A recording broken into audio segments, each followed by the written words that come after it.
और फिलहाल इस बीच एक बड़ी जानकारी मिल रही है। भ्रष्टाचार के खिलाफ पंजाब सरकार की बड़ी कार्रवाई। दरअसल मान सरकार की अपने ही विधायक के घर पर रेड, जालंधर के एमएलए रमन अरोड़ा के घर पर छापेमारी की है। रमन पर झूठे नोटिस से पैसे वसूलने का आरोप है। ये इस बीच एक बड़ी जानकारी मिल रही है, जहां पर भ्रष्टाचार के खिलाफ एक बड़ा एक्शन देखने के लिए मिला है और ये पंजाब सरकार की कार्रवाई है। मान सरकार की अपने ही विधायक के घर पर रेड। जरा बातचीत के लिए इस वक्त हमारे सहयोगी डॉक्टर थानेश्वर इस वक्त जुड़ चुके हैं हमारे साथ। डॉक्टर थानेश्वर, क्या कुछ जानकारी मिल रही है और ये बहुत ही हैरानी की बात है या यूं कह लें कि भ्रष्टाचार के खिलाफ एक बहुत बड़ा एक्शन पंजाब सरकार का कि अपने ही विधायक के घर पर रेड की गई है?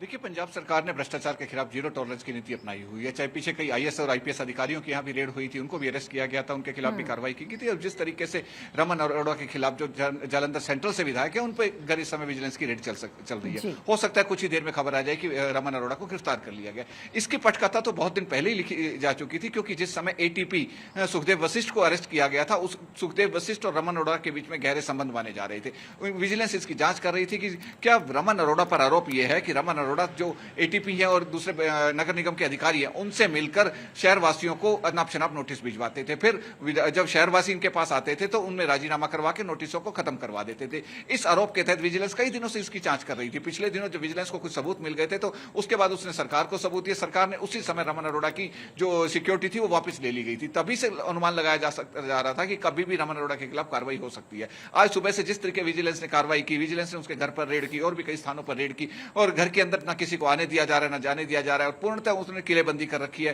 फोन, टेलीफोन वगैरह सब कुछ उन्होंने जमा कर रखे और अंदर गहनता से जांच चल रही है। जो सूत्रों से निकल कर आ रहा है कि विजिलेंस के पास पुख्ता सबूत है और कुछ ही समय में यह विजिलेंस अनाउंस कर सकती है कि भ्रष्टाचार के आरोप में रमन अरोड़ा को गिरफ्तार कर लिया गया। अब सिर्फ विजिलेंस का इंतजार है। विजिलेंस के जब आला अधिकारियों से बातचीत करने का प्रयास किया गया तो सबने एक ही कहा कि अभी जांच चल रही है, जांच के बाद जैसी जांच कंप्लीट हो जाएगी मीडिया को ब्रीफ करके पूरी जानकारी दे दी जाएगी। जी थानेश्वर, ये जो खेल चल रहा था, निगम से लोगों को नोटिस भिजवाया जाता था, उनसे वसूली की जाती थी और उसके बाद किस तरीके से इस पूरे मामले को रफा दफा किया जाता था, ये खेल कब से चल रहा था?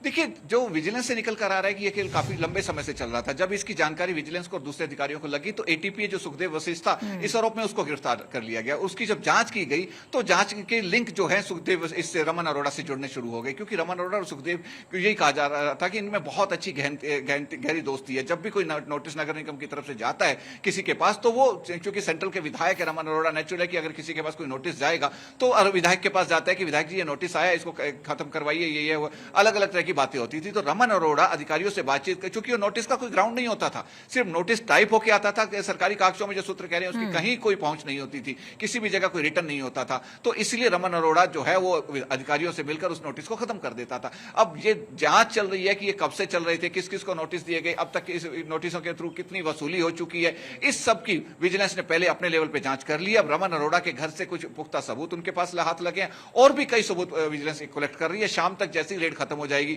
और हो सकता है कि विजिलेंस ये भी अनाउंस कर दे कि रमन अरोड़ा जो विधायक है उनको गिरफ्तार कर लिया गया। उसके बाद जब ब्रीफिंग करेगी तभी क्लियर हो सकता है कि ये कब से चल रही थी, जहां ये भ्रष्टाचार का जो गेम है कब से चल रहा था, इसके तहत कितनी वसूली हुई है और कौन कौन से अधिकारी हैं। क्योंकि अकेला रमन अरोड़ा या एटीपी सुखदेव वशिष्ठ इसमें नहीं है, और भी पूरी लंबी चौड़ी टीम होगी।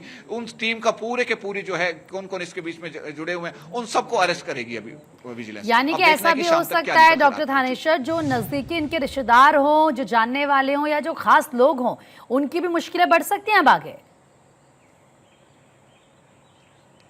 बिल्कुल मुश्किलें इसमें केवल नाते रिश्तेदार और जो मिलने वाले उनकी नहीं, और भी कई अधिकारियों की भी मुश्किलें बढ़ गई हैं। क्योंकि जिस तरीके से विजिलेंस जांच कर रही है, विजिलेंस ने जब ये निकाला कि ये अनाप शनाप नोटिस भेजते थे, नोटिस के बाद उसको फॉलो अप कर उसको रफा दफा करने के नाम पर वसूली होती थी, तो नेचुरल है कि जब नोटिस कहीं नगर निगम से निकलता है तो किसी अधिकारी के साइन होंगे, उसके बाद किसी दूसरे डिपार्टमेंट में जाएगा, तीसरे में जाके फिर उसको डिस्पैच से डिस्पैच होगा, तभी नोटिस आगे सर्कुलेट होते हैं। तो इस तरीके नहीं होते। कौन कौन इसमें शामिल है, जो वसूली होती थी तो वसूली कैश में होती थी या किस तरीके होती थी, किसके पास पैसा जाता था, पैसे का मोड क्या होता था, किस मोड में आते थे पैसे, और किस किस अधिकारी के पास जाते थे, क्या क्या इनका फॉलो था, इस सब को विजिलेंस पूरी तरह गहनता से जांच कर रही है। अभी इसमें लग रहा है कि और भी कई गिरफ्तारियां होने की कई और गिरफ्तारियां हो सकती हैं। जैसे विजिलेंस की जांच पूरी होगी उसके बाद तमाम जो राज हैं वो सामने आ जाएंगे। फिलहाल आपका बहुत बहुत शुक्रिया डॉक्टर थानेश्वर तमाम जानकारी देने के लिए।